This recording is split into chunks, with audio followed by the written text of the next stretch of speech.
Brew Strong is brought to you by morebeer.com, where a man can brew like a man. Brewers,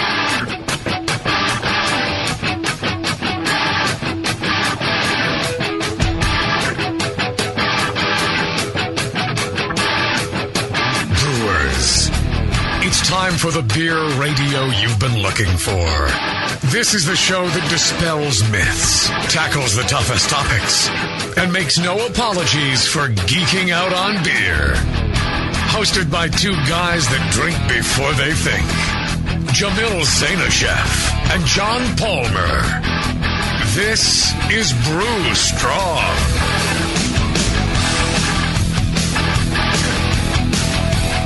Hey, howdy, hey, my brewing brothers and sisters.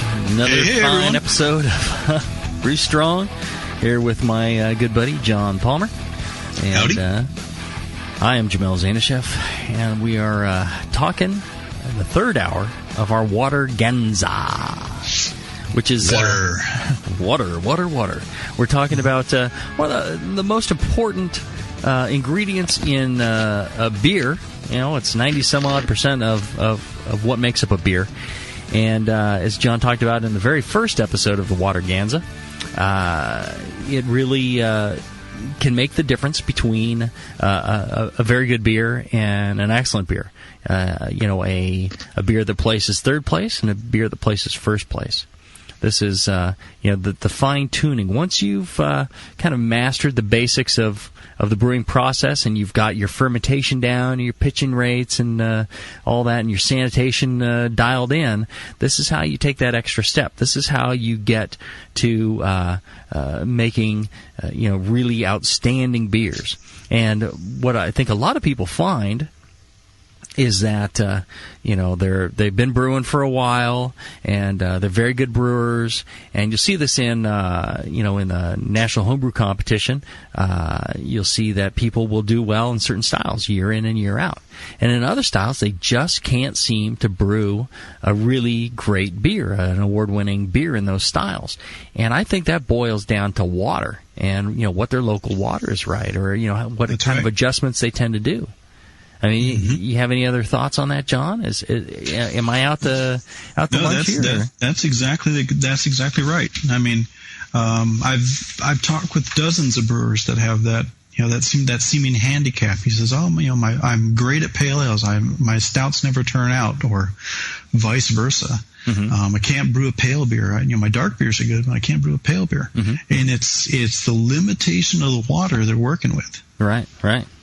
Yeah, I think that it has an impact, and you can take almost any water and brew a very good beer with it, and you can brew award-winning beer with almost any water. Right out of your tap, you just strip the chlorine out, maybe boil it, whatever, and you can make a very good beer. You can make some certain adjustments, and you could treat your mash with lactic acid or what have you, get the right pH, and then you can make an excellent beer. But especially in certain styles like Munich Helles, American Light Lager, those very simple styles where it's just one kind of malt.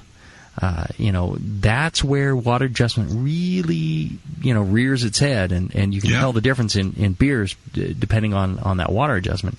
And I'd say almost the same is true for something like a dry stout. That's another real popular beer with people starting out to brew, because it's a very simple recipe, dry stout. It's basically pale malt and roasted barley, and the flake barley, whatever. But it's a real simple recipe for something like Guinness, and the difference comes in making sure you have the right alkalinity to hardness balance to give you the right profile of the beer.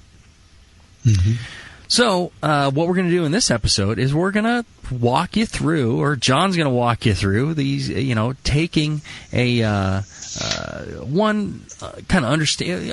I'd appreciate if you do a couple things for us, John.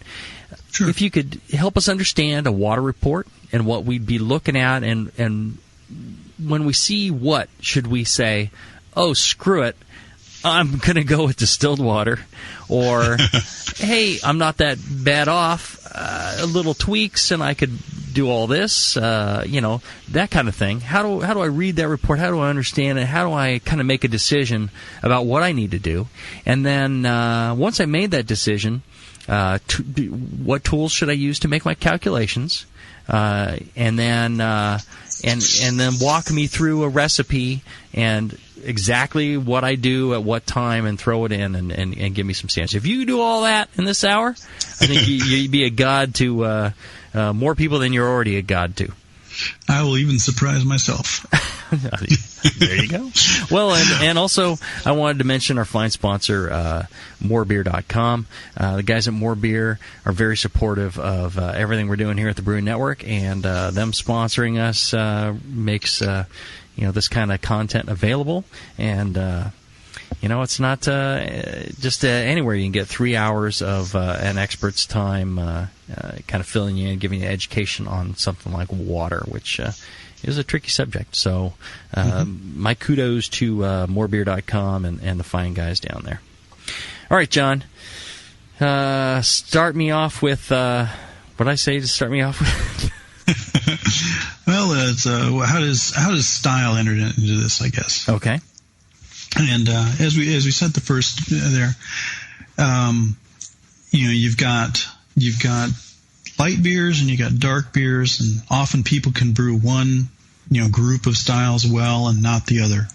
They can brew either dark styles well or light styles well, and that's due to the water they're starting with, what the residual alkalinity of their water is. Mm-hmm. If their water residual alkalinity is in the minus 60 to 0 range, that's good for pale beers. And I can find this on my municipality sends me a water report like once a quarter, or maybe twice a year, something like that. And it has all these numbers, pages and pages of numbers, and averages of what water they push through the pipes. And so you're saying this residual alkalinity I can find in that report. Almost. Okay. What you can find in the report is you should be able to find your calcium parts per million, your magnesium parts per million, and your total alkalinity as calcium carbonate. Okay. Sometimes you'll see your bicarbonate concentration, but it's really the total alkalinity that's the most useful number. Okay. If you don't see calcium parts per million, you just see like total hardness as calcium carbonate. You can kind of estimate what your calcium is and your magnesium is by assuming that your calcium to magnesium ratio is about 3 to 1 or 4 to 1. Mm-hmm. So if you see calcium at or total hardness as calcium carbonate as I don't know, throw another 50. Go through the conversions in chapter 15 of my book to say, pretend that all of that is calcium, and that'll give you a number of about, say, 40 parts per million calcium, and then of that 40, estimate that it's about 10 parts per million is magnesium, and that'll get you in the ballpark. Okay, and just so everybody knows, the book you're talking about is How to Brew. It's one of the seminal tomes on brewing from start to expert level, and you can get it available. I think they're signed copies in the Brewing Network store, brewingnetwork.com. That's go right. there, you pick up a copy of that. John gets like 2 cents, and the Brewing Network makes some money off of that, and it helps support the programming. So if you don't have it, it's an excellent book.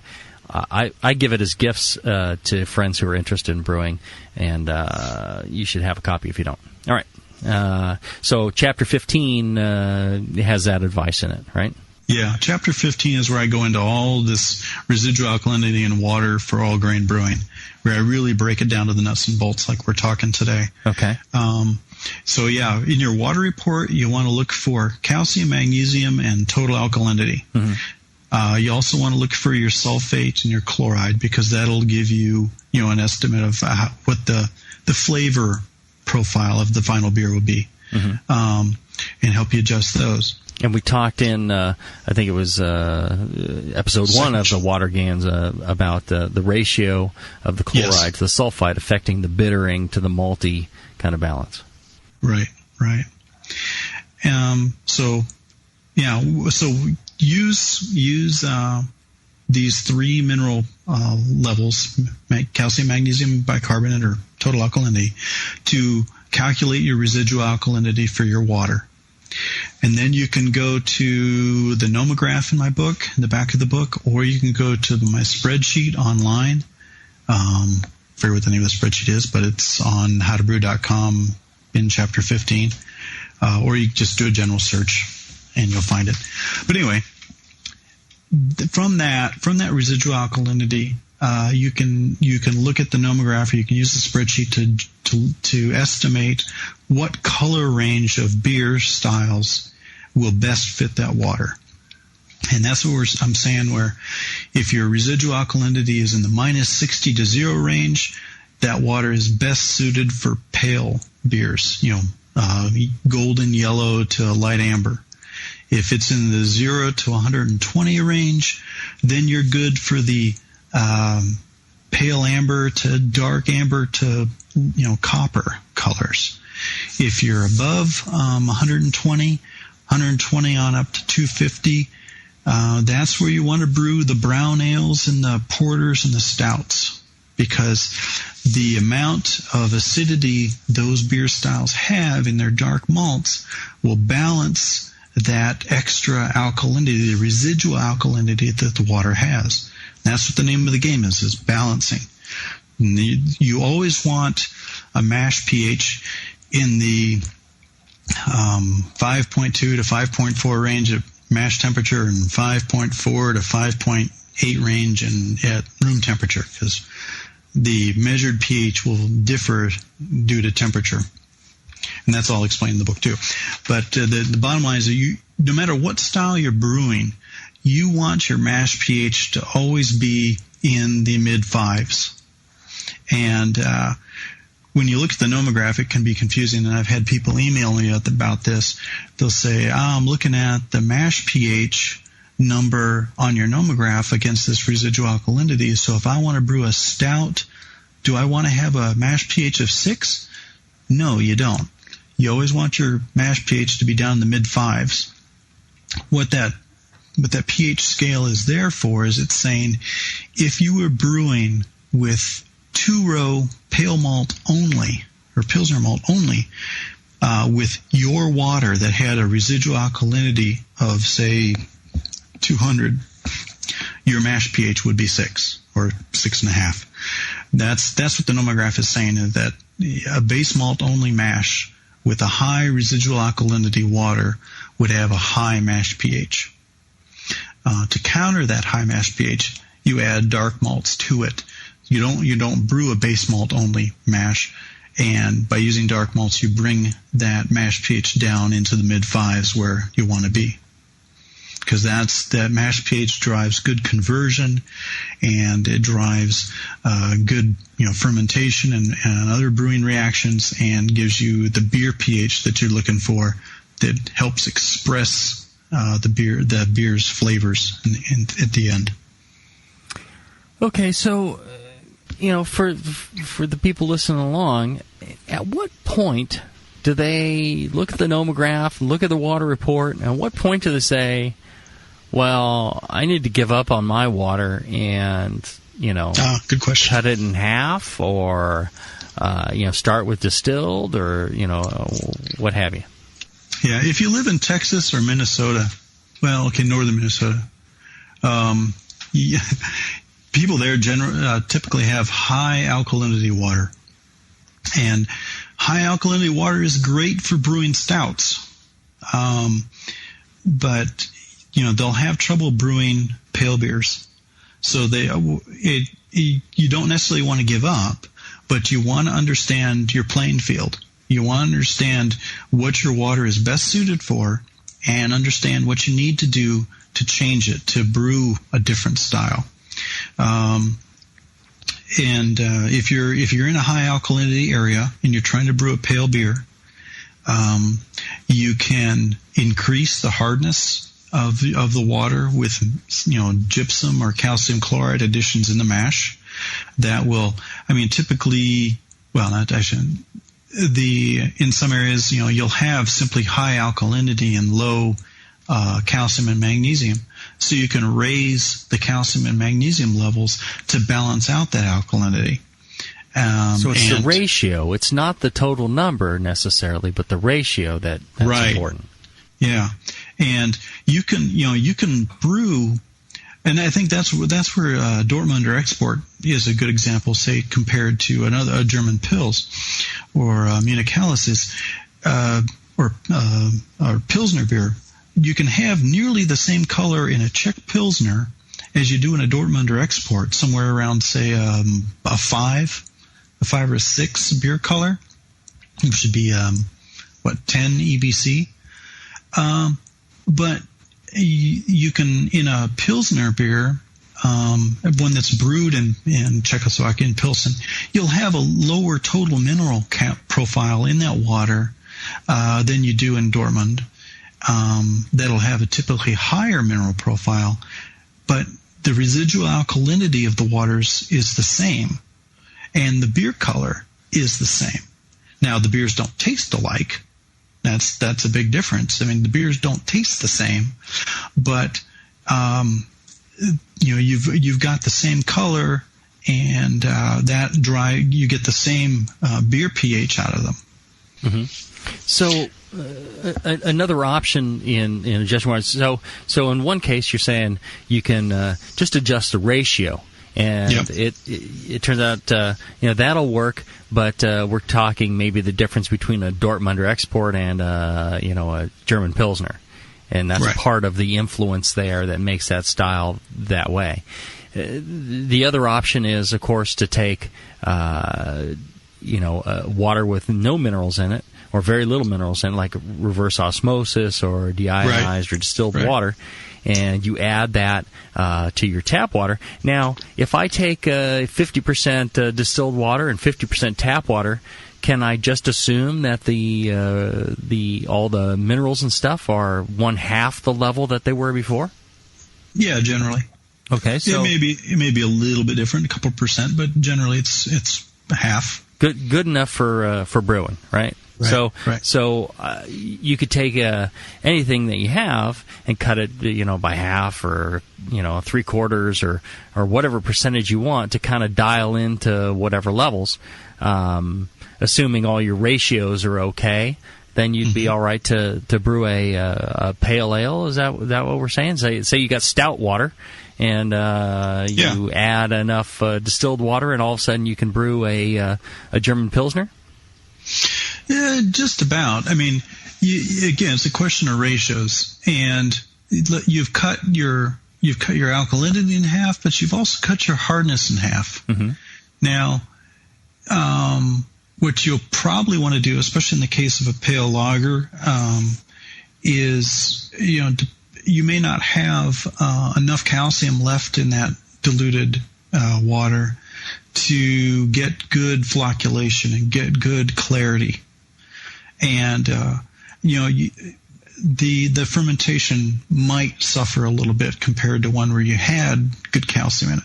So even when diluting water, I do recommend looking at your numbers and bringing up the calcium levels to at least 50 parts per million, just to have good fermentation chemistry. So there's certain minimums you want of the various minerals in order to have a good fermentation and proper flavor profile. If you use just distilled water overall, you end up with a pretty insipid beer, other than if you're extract brewing, right?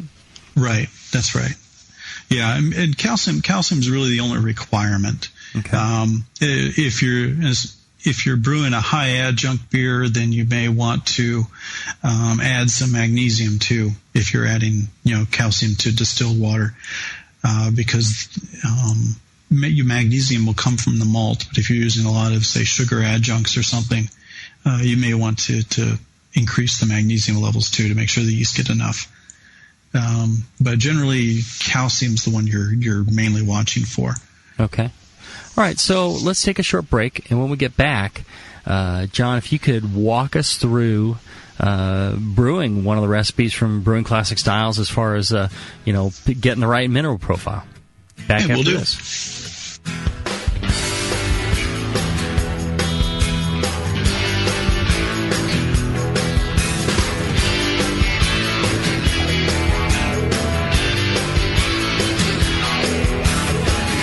Right. Brew smart. Brew strong. This is Brew Strong.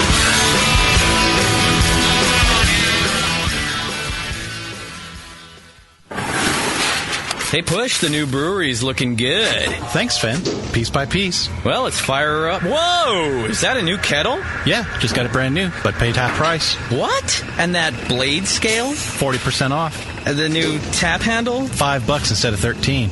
Got a new regulator for the brew stand, too, but $5 instead of 25. Dude, where are you stealing all this stuff from? Where else? The more beer deal of the day. Announcing the Beer, and More Beer deal of the day. Every day, a new fantastic deal from big items to small that will blow you away. Boil kettles, carboy carriers, sterile siphon starters, digital timers. Watch morebeer.com every day for a new deal, and you just might find the item you've been waiting for at a price you cannot believe. Hurry, because stock is limited on most items. And that sweet Guinness cap, let me guess. The more beer deal of the day. Yeah, I knew it. Come on, let's brew something. Find the More Beer deal of the day at morebeer.com. Celebrity voices impersonated. Downtown Joe's, located in the historic Oberon building in beautiful downtown Napa, California, offers an award-winning brew pub experience from 8:30 a.m. to 1 a.m. every day. For 15 years at the corner of 2nd and Main, Downtown Joe's has been voted Best Night Spot 7 times and Best Brew Pub for the last 4 years in a row. Brewmaster Colin Kaminsky's handcrafted ales, like his Tailwagon Amber Ale and Catherine the Great Imperial Stout, are the perfect accent to riverside dining, live music, and a relaxing outdoor patio. Don't miss the Beer of the Month, special rotating taps, and happy hour all day Mondays. Visit downtownjoes.com to make reservations, peruse their extensive calendar of events, or just read more about their fantastic beers. Come enjoy the fine beer, food, and music. Downtown Joe's, the award-winning brew pub where you'll feel at home.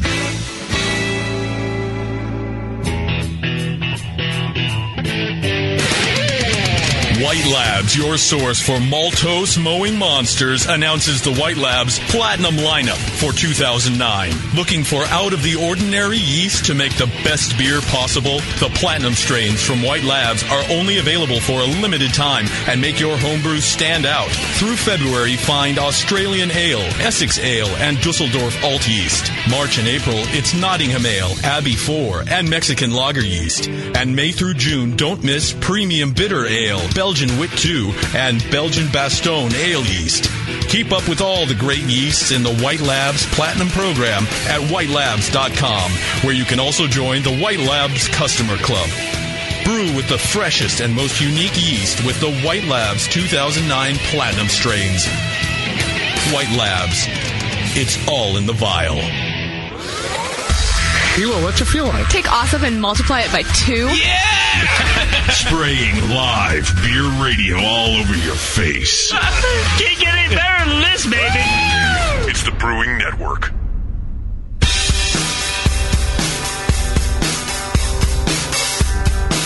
Back to your hosts, Jamil Zainasheff and John Palmer. Putting the testicles in technical. This is Brew Strong. We're back. Part of our Water Genza. 3 episodes of water with my buddy John Palmer. You know, I went out to refill my pint glass with more of producer Chad's fantastic Shatastic beer. And he's asleep. He's out there. He's got his laptop set up. He's listening to the show. He's like, "Oh, you guys are doing like 3 hours of water." He's like, "Oh, killer! I got to listen to this." So he sets up his laptop. He's out in the little lawn chair, snoozing away. So I snuck out there. I got another pint of his excellent beer. I do it every time. Just put him right to sleep. You know, and the dulcet tones of your. Of all the people, I'm thinking, well, yeah, his beer's freaking excellent already, so I guess he can go ahead and sleep through it. It really, that's okay in his case. But he loves learning about everything about brewing, and he really wants to know all the reasons why you do specific things and what he could do to make his beer better. And that's one of the reasons he's such an excellent brewer. It's that kind of attention to detail and thirst for knowledge. Mm-hmm. Now, does he brew dark beers very often? Yeah, I'd say he's pretty balanced. He brews pretty much everything. Browns and porters he likes. Yeah. Oh, okay. And I've had his pale beers, and those are always excellent. All his beers are excellent. And I think the water here kind of lends itself to that. I think it's a middle of the road, middle of the road, and you can do fairly well on either end with this kind of water. But it's impressive, and I think he does well. It does well. And I'd say for everyone else out there listening, one of the things we wanted to do with this Waterganza is that you'd all get a good education on what water means to beer and what you need to do in order to make the water the best for the beer you're trying to brew. And feel free to point your friends this way too. Anytime the conversation of water comes up, hopefully you can turn back to this and all the answers will be in here. If not, write those questions down, send them to us, and we'll do a fourth show in this series, and we'll get it all knocked out. We want to have all the information you need, 100% defined and done, and one place to go for it. So that's our goal. If we'll probably fall short by some percent, hopefully not a lot. But whatever we do, we guarantee you we will answer those questions on the air. We will make a one great place to go for water. All right, that's our hope, yeah. So walk me through how I build the water for, let's say I'm looking to brew a Czech Pilsner, which maybe that's not a that's where I was going to start. All right. Yeah, walk me through Czech Pilsner. Yeah, I think using Brewing Classic styles, I'm going to walk everybody through 4 styles: Czech Pilsner, German Pilsner, Munich Helles, and Dortmunder Export, because those 4 styles illustrate the differences in water and the differences between styles of nearly the same color. In general, you can describe Czech Pilsner as a balanced beer in terms of its chloride to sulfate ratio and its maltiness to bitterness.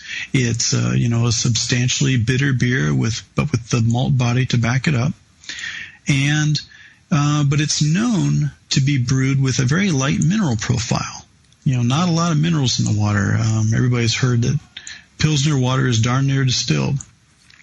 So in building water for Pilsen, I will go back to my general recommendation. Get your calcium up. Start out with distilled water, but build up the calcium level to at least 50. And the chloride to sulfate ratio you want to keep balanced, because you don't want the hops dominating. You don't want the malt dominating. You want it to be a fairly balanced beer. German Pils, on the other hand, is known to be a drier form of Pilsner beer. It has a little more, the edge of the balance is a little more to the bitter side. Bitingly dry and substantially bitter. But I hate to interrupt, but let me go back to the Czech Pilsner. So sure. You're saying not accentuating the bitterness as much, and so the ratio of the water. How much adjustment can you make with ingredients to counter that? So could we back off on the bittering charge on that recipe just slightly and maybe get a similar result? Potentially, but it depends on what flavor you're looking for in the final beer. I mean, you could brew it with I guess, using just gypsum, calcium sulfate into distilled water, get your calcium level up to about 50 parts per million. By doing so, you would have the chloride to sulfate ratio on the sulfate side, and so maybe you could reduce your IBUs by say 10% or something like that, and to kind of even out that character a bit. So you can come close. Yeah. But it's not going to be the same exactly. Right. The difference being when the calcium sulfite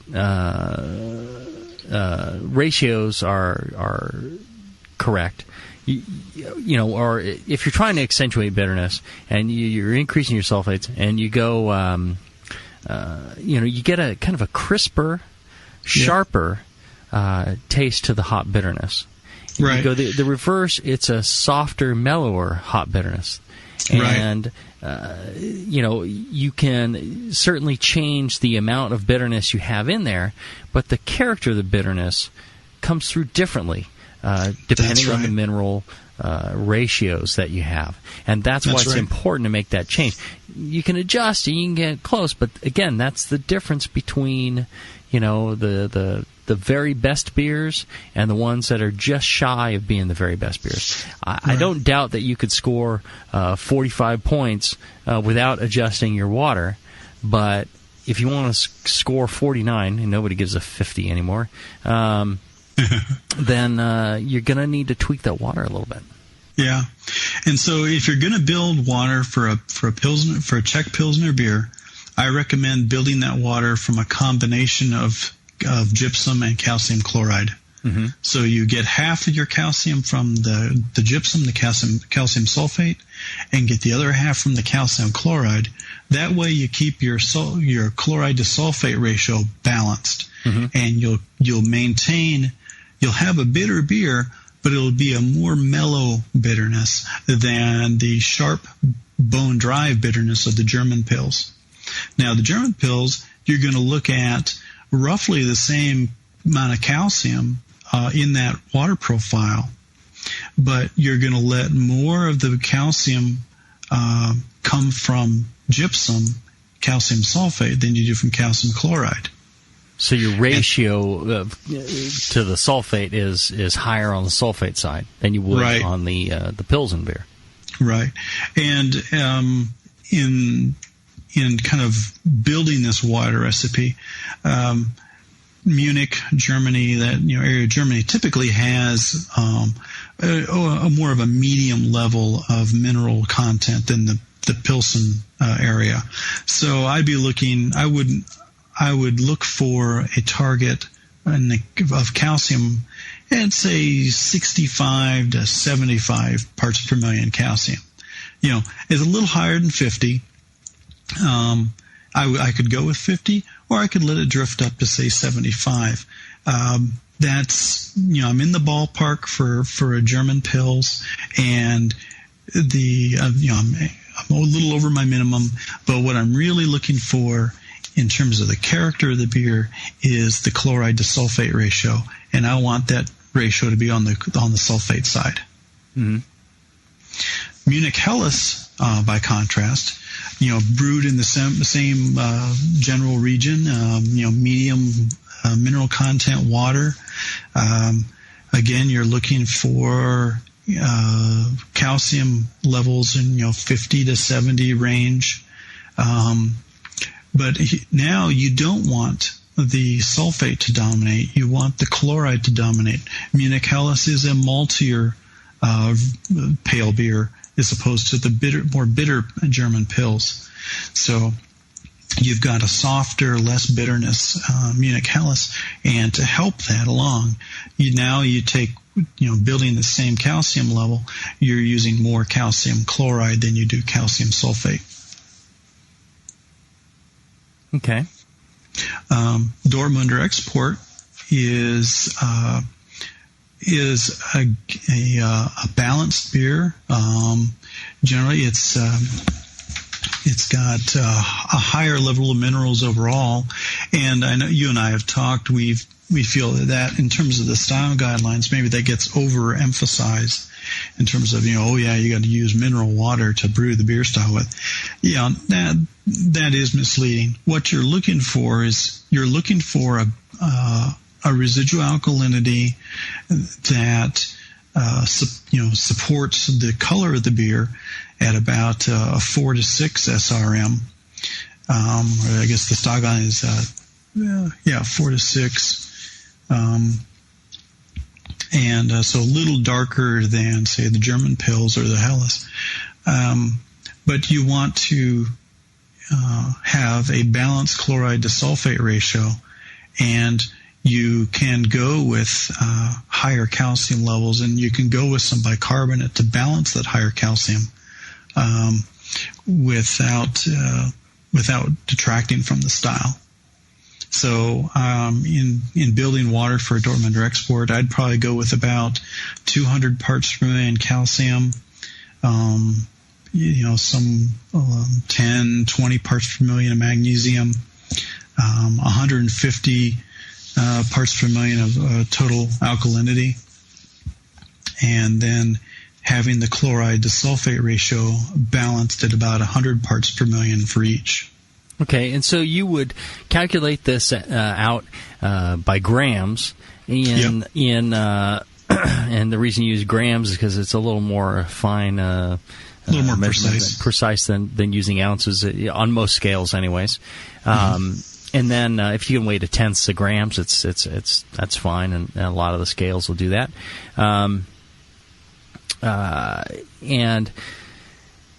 You would calculate this for the total your mash water plus the sparge water that's going to end up in the kettle, and that's well. I would plan it in 2 steps. You do your mash. Do the mash first, and then you're going to do the addition for the additional water that ends up in the kettle. Right. And that will give you your total. Okay. Yeah. Especially when it comes to building up from distilled, because really the only concern you have during sparging is you don't want to change the mash pH such that the mash pH rises to 6 and you get a lot of tannin extraction from your mash. Well, if you're sparging with distilled water, that's not going to happen. The malts in the mash are gonna, as soon as that distilled water hits, the malts are gonna buffer that down, and the pH isn't going anywhere.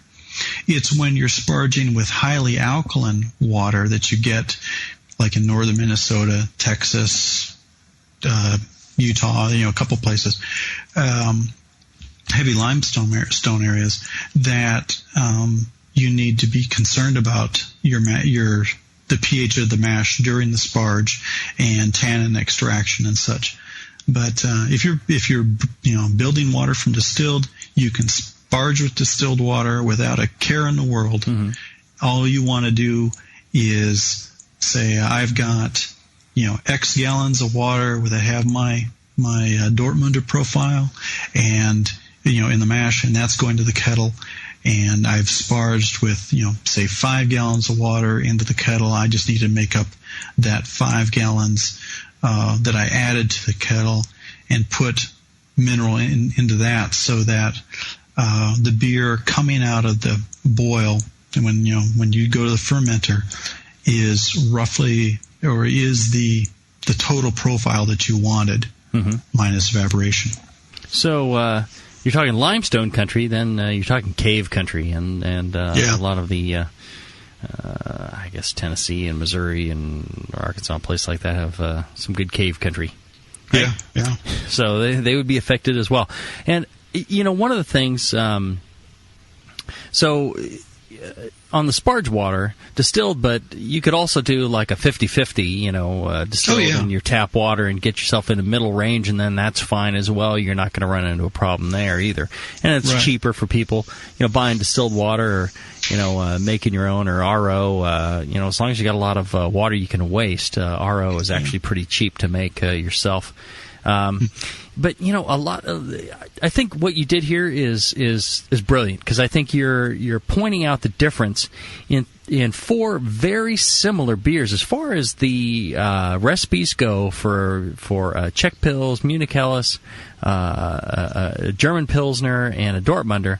They're not that far off, but they're 4 very distinct styles, and a big part of that, I think, is the water profile, like you're saying. I think that really accentuates that. Now, the fact is that most people are really concerned about brewing things like IPA, something like an English bitter, or even a barley wine or a bigger beer like that. Probably one of the most common things would be IPAs and ESBs and stuff like that. I'll tell you what. Let's take a short break, and that'll give you a chance to think about how do you really craft the proper water for an English IPA, American IPA, or an ESB. We'll be back after this.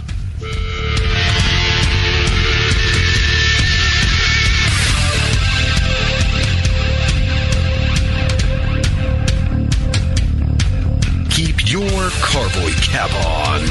This is Brew Strong. We'll be right back.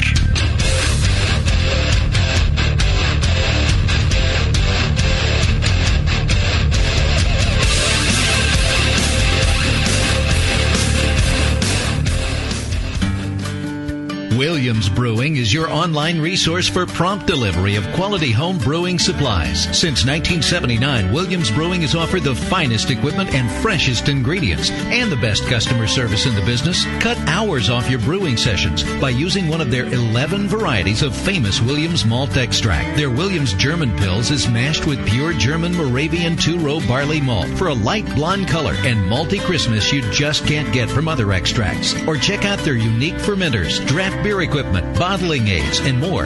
They even have their own line of precision hydrometers. Go to williamsbrewing.com to browse their vast selection and enter promo code BREW at the order checkout for $5 off your next order over $50. Orders placed by 3 p.m. ship the same day.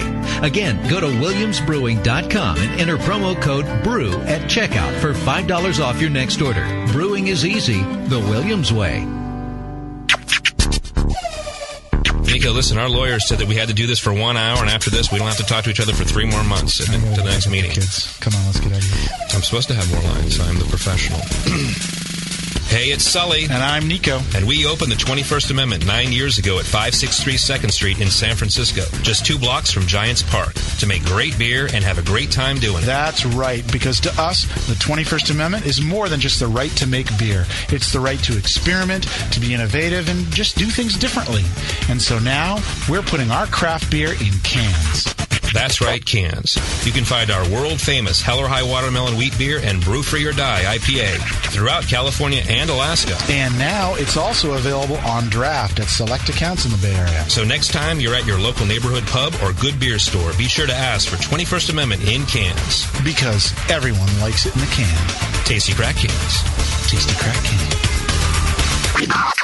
Okay, so my double IPA has an ABV of 7.5 and a clarity of brilliant. So that's a +8. I pour it. Sorry, looks like she found it unpalatable. Ha! Shut up, Doug. My creek gets a +10 versus girls because it's a fruit beer. You can't open the bottle, and she walks over to the guy with the Pinot Grigio. This sucks. Oh, I hate it when Greg's the brewmaster. What's this? Non-Alcoholics Anonymous? Dude, get out of here. We're in the middle of a brew session. Is that an actual beer? Yeah, I crafted it. I don't really use the dice anymore. I'm a 10th level beer nerd. Are you a 10th level beer nerd? Have you ever been called upon to explain why it's named India Pale Ale? Do you burp Y Yeast 3522 and crap Cascade? Then you're in good company at Northern Brewer. Northern Brewer has all your beer nerd needs. Ingredients, equipment, and knowledge 24 hours a day at northernbrewer.com. Plus, fast, cheap shipping, only $7.99 for the contiguous USA. And check out Northern Brewer's huge selection of dorky beer kits, including the Tongue Splitter. I've got dry hop stuck in my braces. And the Bourbon Barrel Porter. Now on tap in the Mos Eisley Cantina. Make 10th level at northernbrewer.com. You're listening to the Brewing Network. back to the beer guys that make other beer guys look like wine guys. Brew Strong. All right, Waterganza Part 3, and we're trying to get to the IPA, ESB, that sort of category. Yeah. What I want to brew a great ESB. I want Fuller's, Bass, various great English bitters.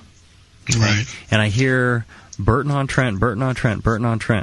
And I go to my homebrew shop. They get the Burton water salts. They get the 5.2. They got all this stuff.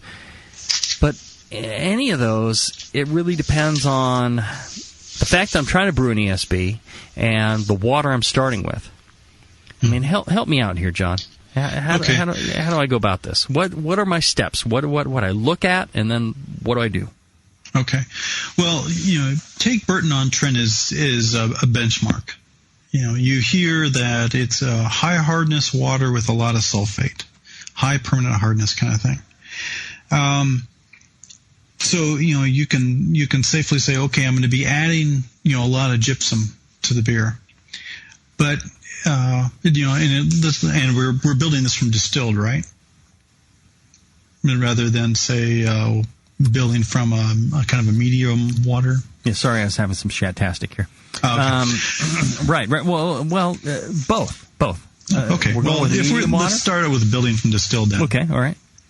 Okay. So if you're going to build from distilled, if you simply dumped calcium sulfate into that mash, you're going to get calcium, up to say 100 parts per million, because you want a decent, 100, 150.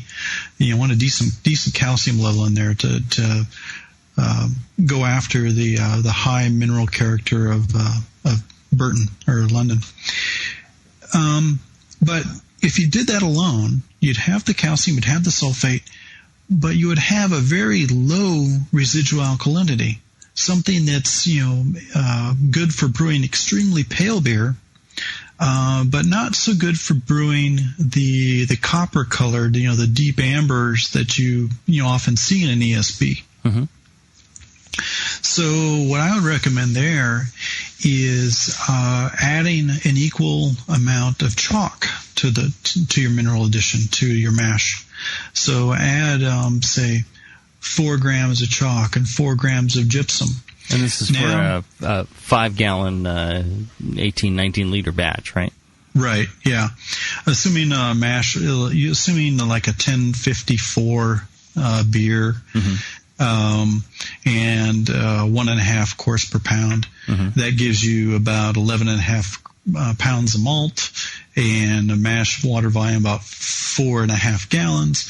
About 4 to 5 grams each of chalk and gypsum will give you, looks according to my spreadsheet, about 190 parts per million of calcium, about 180 parts per million of bicarbonate, and that balances to give a residual alkalinity of 6, which gives you a recommended beer color in the 6 to 11 range. So right in there for an ESB. Now, ESBs are known for the strong, bitter character of the hops, that punching through the heavy malt, or the heavier malt, to say something like a Pilsner style. And so you're looking at about 200 parts per million of sulfate there. And that's pretty much all you need for that style of beer. But I think that, you're saying that's all you need, but I get the sense from you that, you don't want to just go with, adjusting the sulfate and being done with it from distilled water. It's more complex than that. The mineral profile of a water and some of those subtle other little compounds in there tend to have an effect on the overall character of the beer. Is that not correct? Right. That is correct. So, so far we've taken care of the calcium and the sulfate. But as we noted, the ESB is also known for a nice round malt character. It's got some crystal in it, a little bit some toast character from toast malts or victory malt, and so to accentuate that, you could back off the calcium, the gypsum a little bit, and or the chalk, and say fill in with some calcium chloride, get your chloride count up. You could also use table salt to do that, but I think you got to play with the numbers on the spreadsheet to get and look at the profile that you get. But you're looking for decent calcium levels, decent chloride levels to give you some malt character accentuation. But again, that the chloride to sulfate ratio is still important to the perception of the beer and the style of beer. Okay. Now, let's say you're trying to do that same ESB, but you're starting with water in kind of in the mid range, like we were talking earlier. That's fairly common as far as let's go with the average across the country versus some of the higher end areas. Sure. Our water here in Los Angeles is probably a good example of that. It's kind of a medium alkalinity. Calcium is about 40 parts per million. Bicarbonate is around 100. I think it's about 100. Let's see. Dead bodies, 50 parts per million. Yeah, let me look at a quick profile here and give you some numbers. Yeah, the alkalinity is about 114. Calcium is around 68. Magnesium's 27. Chloride is 90. So it's a good kind of middle of the road pale ale water. If I wanted to Burtonize this, what's my sulfate here? Sulfate's actually already at 244. So now, but it's the ratio that's most important, right? Yeah. So I'm looking at a chloride to sulfate ratio of chloride 90 to 244. So this is already on the sulfate side. And too heavy? Yep. Well, I wouldn't say too heavy, but it's probably adequate to the task. If I was going to 2.5 to 1. Yeah, I would say to modify this for good ESB. The calcium level is only at about 68, so there's some room there to add to that. I would say add calcium chloride to this water. Bring up the calcium to about 100 parts per million, 150 parts per million.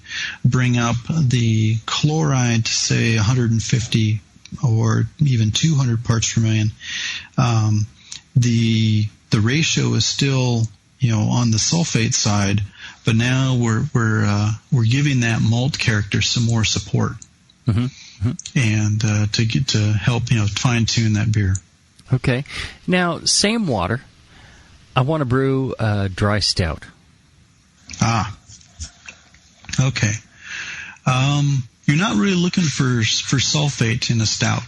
You're looking for some background bitterness, but it's not a punchy bitterness.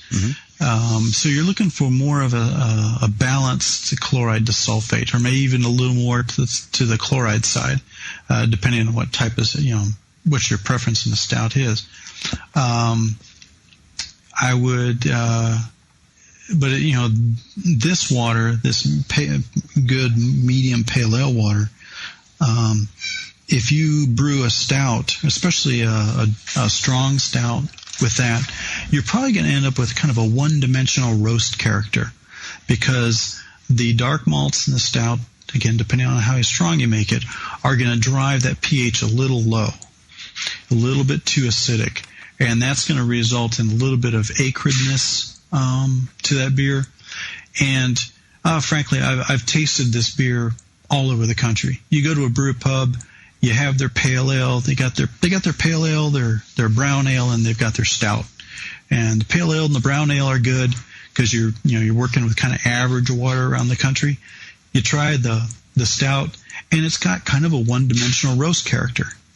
and you say, that's the stout. I've had this before. I like it or I don't like it, but they're often the same. We did at the National Homebrewers Conference in Denver a couple years ago, did a real neat experiment with a couple of guys there. They blank on their names. Scott and sorry guys, should have had this in front of me. But what we did was we brewed 2 beers with pale ale water, and brewed 2 beers with a water that had been generated from distilled for stouts. And we brewed a pale ale and we brewed a stout, and then we switched the waters and brewed them again. So we had 4 beers to taste at the conference. When we brewed the stout with the stout water, we had, and this was a water that had a residual alkalinity of about 200 parts per million residual alkalinity. The beer color that we calculated using Mosher was about 46, and I used a variety of very dark malts, extra special roast from Breeze and black malt and roast barley. I mean, it was quite a dark beer. But the neat thing was, when you brewed that beer with a high bicarbonate water that had the right RA, you could taste and smell each of the individual malts that we had used in that beer. They all blended together, and you could pick them out, and there was a wonderful complexity to that beer. When you brewed that beer with pale ale water that didn't have the supporting alkalinity for those dark malts, now you got a one-dimensional roast beer. It was still a well-brewed beer. It was still a beer that was easy to drink. They had done a good job brewing it, but it lacked the complexity of the other beer.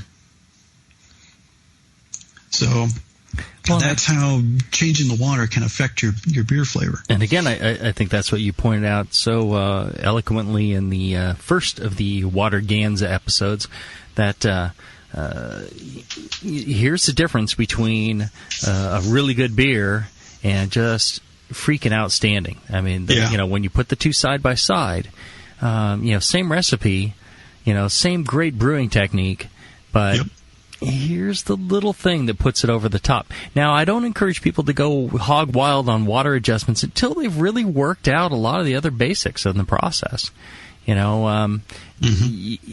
It's a thing that really does make a difference, but you've got to have your fermentation rock solid first. Don't think adjusting your water is going to make the difference in is going to make up for poor sanitation or poor fermentation.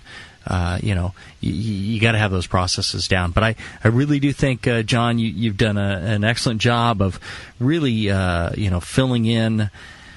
Giving us an education from, I use water when I brew to, all right, I know how to doing different brew styles. with water. Yeah, and water is one of the components that I'm using and I'm adjusting and I'm using to make the best beer possible.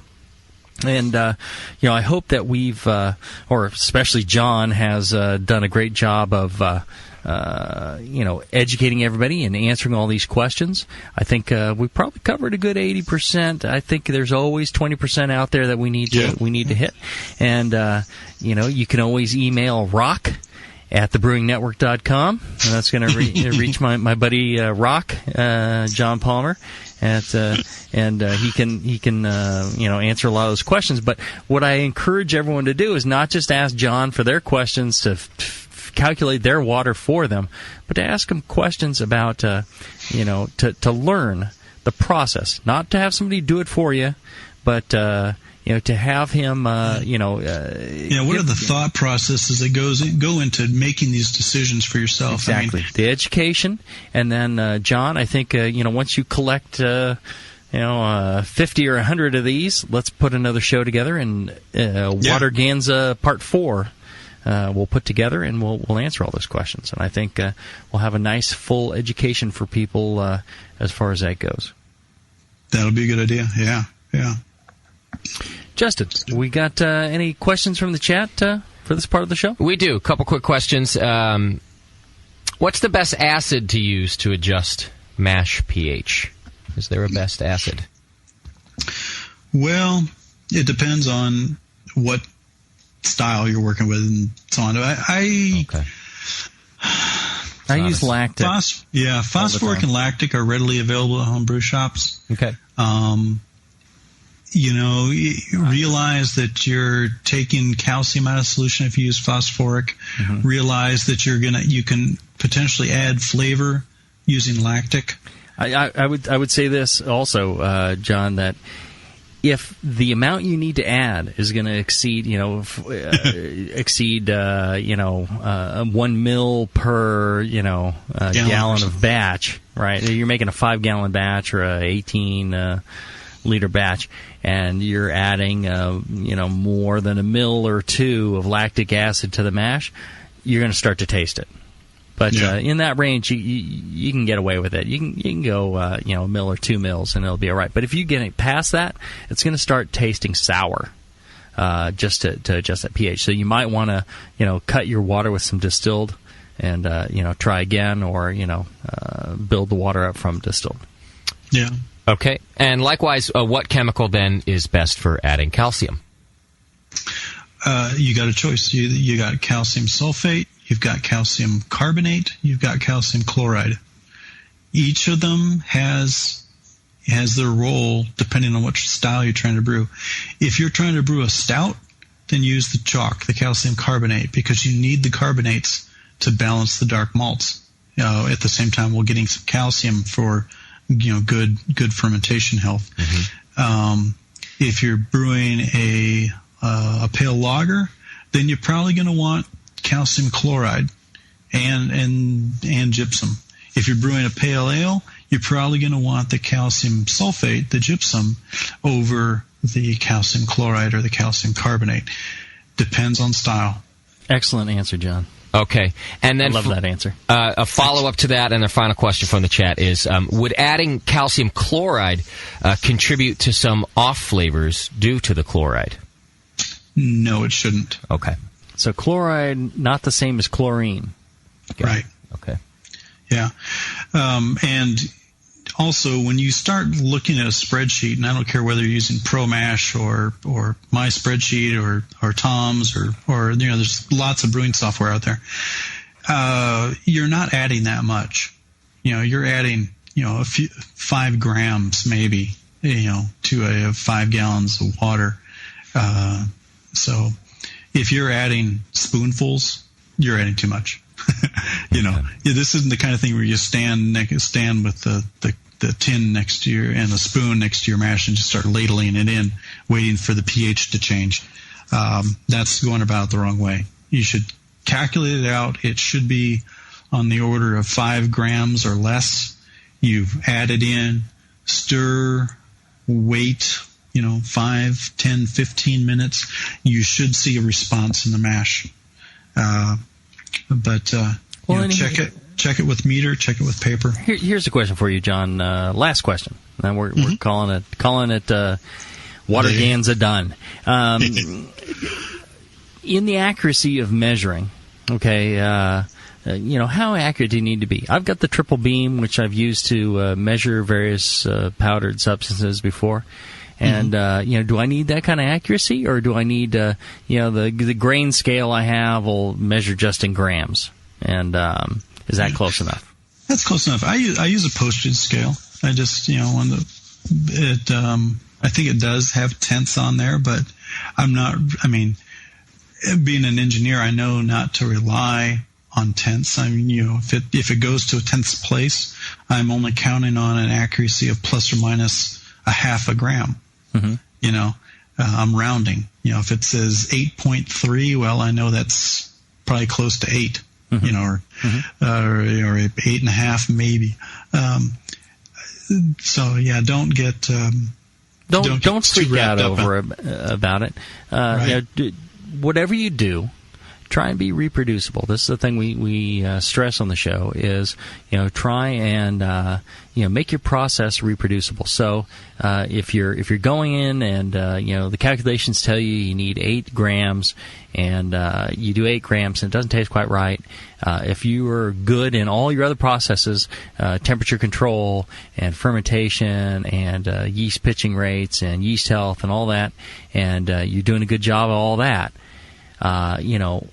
if 8's not right, you adjust it down to 7 or 6 or 9 or 10, and then see what the result is there. And then it's not a factor of all these other things.